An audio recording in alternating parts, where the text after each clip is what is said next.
join us for an exclusive behind-the-scenes look at the next installment of the most celebrated RTS franchise of all time. This is Command & Conquer: Beyond the Battle, Part 1.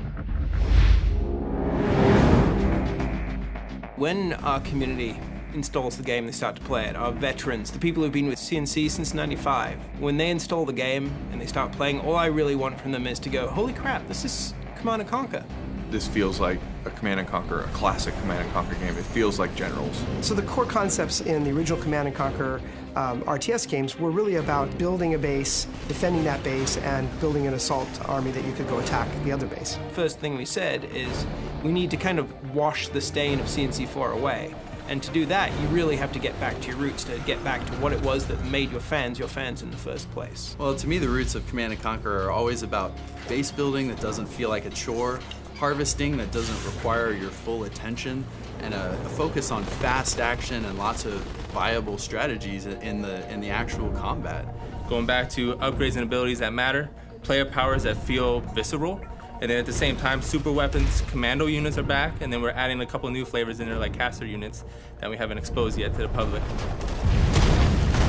Well, we're all big Generals fans here, obviously. Looking at the old Generals, there's so many great ideas, so many great mechanics that they built in, so we were lucky to be able to cherry pick the ones we like the best. Now choosing the General is a big part of the game, just as important as choosing the faction you wanted to play. Now, it's like having hundreds of factions, let alone just 3. Each general will have its own set of abilities, upgrades, even player powers will change as well.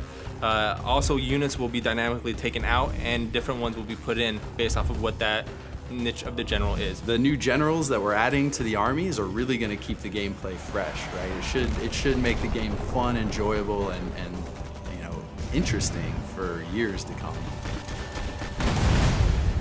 So what I really find exciting about the next Command & Conquer is that this is a product that's going to be aimed directly to consumers, going directly to consumers and appealing to them for the success of the product, but more importantly for the feedback. So fan feedback and metrics are absolutely amazing now in a connected environment.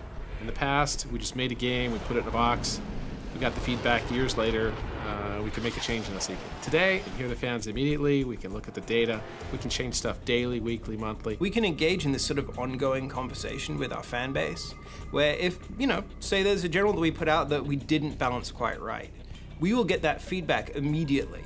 It's not like we're going to be like, okay, well, when we do the expansion pack or in a patch in 3 months, we'll fix this. It's going to be one of those things where we kind of grow together, and that's what we want to kind of breed. It's a live product, and we want to make sure that the community at the core is part of that rendition of making this game better. This is ultimately the fans' game, and we're looking forward to making the game better with them. Absolutely, I'll play the new Command & Conquer when it comes out. I'm anxiously awaiting it, actually. Our #1 priority has always been to make this a really fun, excellent game. Everybody on the dev team loves the game, and they're doing the work where their heart is. So a lot of the times people stay late just to make sure that they make a better game because they care about what the franchise is. Everybody wants to make sure that they make the game that the community would love, and we're on the same page on trying to make it the best CNC possible. Hopefully after doing this, I'll be on the beta, right guys?